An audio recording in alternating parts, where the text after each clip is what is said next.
Jadi di sini aku akan bahas yang pertama tentang kategori jalur mandiri UB 2020. Jadi di sini itu UB menyediakan kesempatan untuk kalian yang belum lolos SBMPTN tahun 2020 ataupun buat kalian yang belum sempat mengikuti SBMPTN tahun 2020. Karena apa? Karena di sini kategori yang pertama, kalian bisa melalui jalur mandiri itu mengikuti nilai rapor. Nilai rapor ini digunakan bagi kalian yang belum sempat mengikuti SBMPTN tahun 2020 dan bagi kalian yang udah pernah ikut UTBK tahun 2020. Jadi dua-duanya itu bisa ikut di jalur nilai rapor.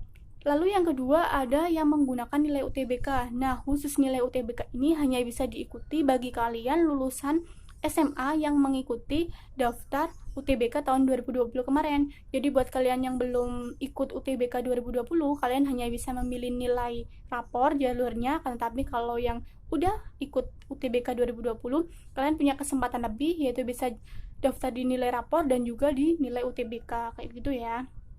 Oke, langsung ke persyaratan. Persyaratan umum untuk seleksi mandiri ini seperti SBM sih sebenarnya. Yang pertama, kalau tercantum di web tuh kan kalian harus warga negara Indonesia, itu otomatis. Lalu yang kedua, di sini kalian harus punya tanda bukti bahwa kalian memang lulusan SMA. Di sini itu persyaratannya, jika kalian angkatan 18 dan 19, kalian harus melampirkan tanda bukti yaitu berupa ijazah. Karena ijazah kan merupakan tanda kelulusan kalian SMA. Nah, sedangkan bagi angkatan 20 atau tahun 2020, kalian itu harus melampirkan SKL atau surat keterangan lulus yang distempel dan dibubuhi tanda tangan oleh kepala sekolah. Karena kan biasanya kalau baru lulus itu ijazah belum keluar, yang ada hanyalah SKL, maka itu yang dicantumkan, seperti itu. Akan tapi buat kalian yang melalui jalur nilai UTBK, kalian harus melampirkan kartu tanda peserta UTBK tahun 2020. Jadi sama-sama ya, nilai rapor juga punya bukti, nilai UTBK juga harus punya bukti, kayak gitu. Lalu persyaratan yang ketiga di sini, kalian harus mengecek persyaratan khusus tiap-tiap prodi yang kalian masuki. Jadi nanti kalian bisa cek persyaratan khusus ini di Selma UB bagian prodi. Di situ nanti tiap prodi akan ada persyaratan khusus, semisal tidak buta warna, bebas dari narkoba, dan segala macamnya.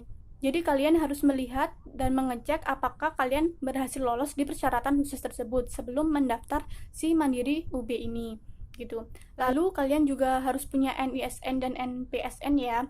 Lalu persyaratan yang kelima, di sini tuh harus kalian benar-benar ketahui banget karena ini merupakan dasar kalian buat masuk di Universitas Brawijaya jalur mandiri. Kalau kalian lulusan IPA, SMA atau MA, kalian itu boleh memilih prodi di Universitas Brawijaya jalur mandiri, itu boleh Soshum dan Saintek. Ataupun Soshum, Saintek, atau Soshum dan Saintek. Jadi kalian tuh punya kesempatan milih prodi Soshum dan milih prodi Saintek, kayak gitu ya. Intinya boleh campuran lah kalau SMA, MA, IPA. Tapi kalau bagi kalian lulusan SMA, MA, IPS, kalian hanya boleh memilih prodi yaitu Soshum atau Saintek. Jadi Soshum, Saintek. Nggak bisa Soshum dan Saintek, kayak gitu. Jadi nanti bisa kalian cari di Selma UB itu udah tertera prodi mana yang masuk di Soshum dan prodi mana yang masuk di Saintek, kayak gitu. Lalu untuk kalian yang jalur nilai rapor, pasti kalian bertanya kan, loh Kak, kalau nilai rapor itu nilai mana yang akan diupload di pendaftaran mandiri kali ini? Oke, akan aku jawab. Jadi untuk nilai rapor itu yang dicantumin nilai matematika, bahasa Inggris, bahasa Indonesia, dan mata pelajaran jurusan kalian masing-masing IPA atau IPS itu pada kelas 11 dan 12 atau kelas 2 dan 3 semester 1 dan 2 nanti akan dicantumkan di situ, kayak gitu. Tapi kalau kalian yang ikut di nilai UTBK, yaitu ya udah nilai yang kemarin UTBK tahun 2020 itu kan kemarin udah ada sertifikat hasil UTBK tahun 2020 nih itu. Lalu yang selanjutnya tentang pembayaran. Banyak yang tanya ke aku, Kak, kalau jalur mandiri itu ketika kita udah ikut UTBK 2020 harus bayar lagi nggak sih?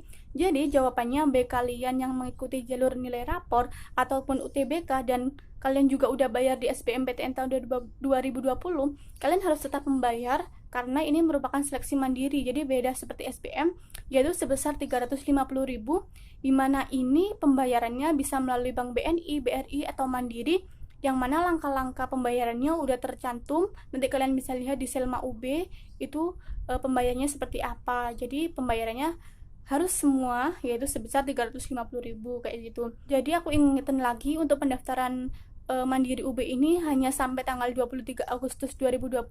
Jadi mulai sekarang kalian yang belum daftar silakan daftar, persyaratannya udah ada semua, tinggal kalian nanti mengikuti mekanisme alur pendaftarannya seperti itu. Nanti pengumumannya itu tanggal 30 Agustus tahun 2020, akhir bulan lah ya. Lalu yang selanjutnya ada mekanisme bagaimana sih alur pendaftaran mandiri. Jadi di sini mungkin lebih jelas, kalian bisa cek di webnya UB yaitu Selma UB. Nanti aku akan membahas sedikit. Kalau kalian mau daftar, kalian masuk di admisi UB. Kemudian di sana akan kalian isi biodata kalian, terus kalian melampirkan nilai rapor kalian, prestasi kalian, terus bukti kalian tadi, ijazah atau SKL, terus kartu tanda peserta UTBK, semua akan kalian cantumin di admisi UB itu. Nanti pembayarannya juga ada di situ melalui Bank BNI, BRI Mandiri, terserah kalian, yaitu sebesar 350.000. Dan nanti kalau semua persyaratan udah selesai, kalian tinggal cetak bukti tanda peserta kalian kalau mengikuti si Mandiri 2020 ini, kayak gitu. Jadi kurang lebihnya untuk persyaratan dan semuanya sih sampai segitu. Lalu ada yang tanya banyak sekali di sini, untuk biaya UKT di Mandiri itu berapa sih Kak? Apa sama kayak SBM dan SNMPTN? Oke, akan aku jawab. Kalau SNMPTN dan SBMPTN itu hanya membayar UKT. UKT itu seperti SPP per semester. Mereka hanya bayar satu semester sekali. Nah, itu untuk kategorinya bisa cek di Selma UB bagian SBMPTN itu berapa, UKT per fakultas, per prodi itu udah lengkap semua, mulai kategori 1 sampai kategori 6. Tapi kalau si Mandiri ini, kalian selain membayar UKT per semester, kalian harus membayar uang gedung. Jadi UKT-nya pun itu lebih tinggi daripada SBMPTN. Itu emang udah kebijakan kayak gitu kan. Terus uang gedungnya ini hanya dibayar di Mandiri aja ya. Jadi SBMPTN sama SNMPTN tuh nggak ada pembayaran uang gedung kayak gitu. Istilahnya biasanya uang gedung sih kalau orang-orang gitu kan.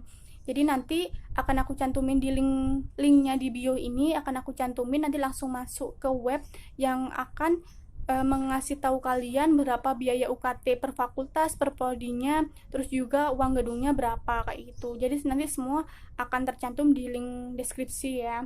Jadi semoga bermanfaat dan semoga juga buat kalian yang sedang berjuang di Universitas Brawijaya melalui jalur mandiri diterima, dan see you di Universitas Brawijaya. Semoga bermanfaat. See you next video.